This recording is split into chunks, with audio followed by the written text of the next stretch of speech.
রিল্যাক্সে মুক্তি নেওয়ার জন্যই গোপনে তালাকটা দিচ্ছেন। মানবাধিকার কমিশন সত্যি বলতে ওই সময় আমার কোনো রেসপন্স করে নাই। সমস্যাটা তৈরি হয়েছিল টাকার নিয়ে আর কি। উনি টাকা চাইছিলেন আমার ফ্যামিলির কাছ থেকে কিছু।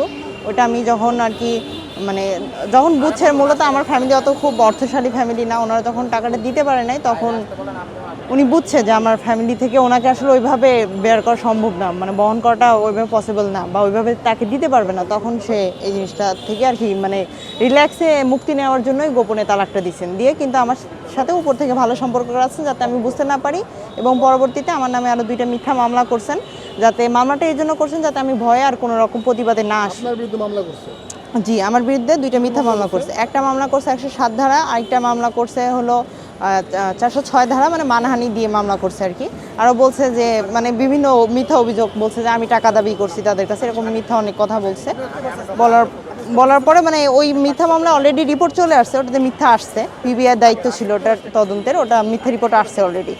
আসার পর এখন তার পরবর্তীতে আমি মূলত এটা যখন আমি জানতে পারছি 8 মাসে, এটা আমাকে সে ডিভোর্স দিয়ে রাখছে 3 মাসে, কিন্তু 8 মাসে পর্যন্ত তার সাথে আমার ভালোভাবে যোগাযোগ হয়েছে। সে মানে মানে পুরো সম্পর্কটা মোটামুটি স্বাভাবিক। আমাকে যদিও সে মানে তার বাসায় উঠায় নেয় না, এই জন্য যে আমি তার বাসায় ছিলাম এরকম না, কিন্তু আমাদের যোগাযোগ ছিল। আমরা মানে হাজব্যান্ড ওয়াইফের মতো ঘুরতাম, রেস্টুরেন্টে যেতাম, মানে সব ধরনের যোগাযোগই আমাদের মোটামুটি ছিল, সব সম্পর্ক ছিল আমাদের। কিন্তু এর পরবর্তীতে হঠাৎ করে আমি আগস্ট মাসের 27 তারিখে একটা নোটিশ পাই, যেখানে আমাকে কাউন্সিল অফিস থেকে ডাকা হয়। ওখানে গেলে তখন ওরা আমাকে বলতেছে যে আপনাকে তালাক দেওয়া হয়েছে, মানে তালাকের প্রথম নোটিশ করা হয়েছে 6 মাসে, কিন্তু মানে আমাকে এটা কাউন্সিল অফিস থেকে বলা হয়েছে। পরে আমি বলছি যে আচ্ছা তাহলে এটা আমার দ্বিতীয় নোটিশ। পরে বলছে হ্যাঁ এটা দ্বিতীয় নোটিশ। তখন আমি সমঝোতার জন্য যেহেতু এখনও 3 মাস ফুলফিল হয় নাই, সেহেতু আমি সমঝোতা যাওয়ার চেষ্টা করছি। তখন আমি ওনার অফিসে যাই। অফিসে যখন গেছি তখন উনি বলতেছেন যে উনি আমার নামে 2টা মামলা করছেন। মোনালিসা হেভি ফ্লো 15 পিস প্যাকেটের সাথে 8 পিসের একটি প্যাকেট একদম ফ্রি। তখন যখন আমি মামলা নথি তুলছি তখন ওখানে দেখি সে মামলা নথিতে লিখে রাখছে যে মার্চ মাসে সে আমাকে তালাক দিয়ে রাখছে। তাহলে তখন আমি মানবাধিকার কমিশনে এটার জন্য বিচার প্রার্থনা করি যে সে কেন মানে যদি 3 মাসে সে আমাকে তালাক দিয়ে রাখে তাহলে 8 মাস পর্যন্ত তার সাথে আমার সম্পর্ক থাকলো কিভাবে? আমি তো কিছু জানি না, আমাকে কেন জানানো হয় না, কেন আমার কাছে কোনো নোটিশ পৌঁছাইলো না। তখন সে আমাকে বলতেছে মানে এই কথা বলার পরপরই সে আর কি আমাকে অনেক ধরনের হুমকি ধামকি দেয়। আর এরপরে মানবাধিকার কমিশন সত্যি বলতে ওই সময় আমার কোনো রেসপন্স করে নাই। মানে তারা বলছে যে তারা প্রথমত সমঝোতা করার চেষ্টা করছিল, কিন্তু পরে সমঝোতা হয় নাই।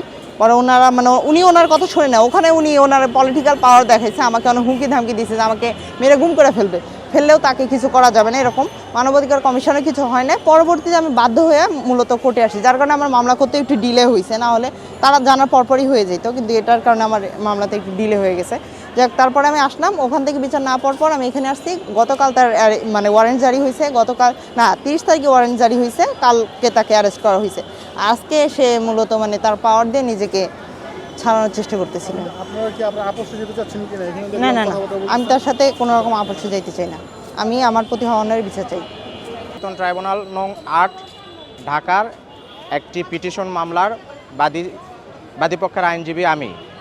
বাদী জাতীয় মানবাধিকার কমিশনের একজন সম্ভবত সহকারী পরিচালক, আসামি একজন জাতীয় মানবাধিকার কমিশনের সম্ভবত একজন সহকারী পরিচালক আসামি। তার বিরুদ্ধে 9-1 ধারার অভিযোগে মামলা করা হয়। 9-1 ধারার অভিযোগটা হইল যে সে তার স্ত্রীকে 26/3/2024 তারিখে ডিভোর্স প্রদান করে। ডিভোর্স প্রদান করার পরেও তার সাথে বৈবাহিক সম্পর্ক অব্যাহত রাখে, যেটা স্ত্রী জানতোই না, এবং এটার বিভিন্ন ধরনের ডকুমেন্টস আছে।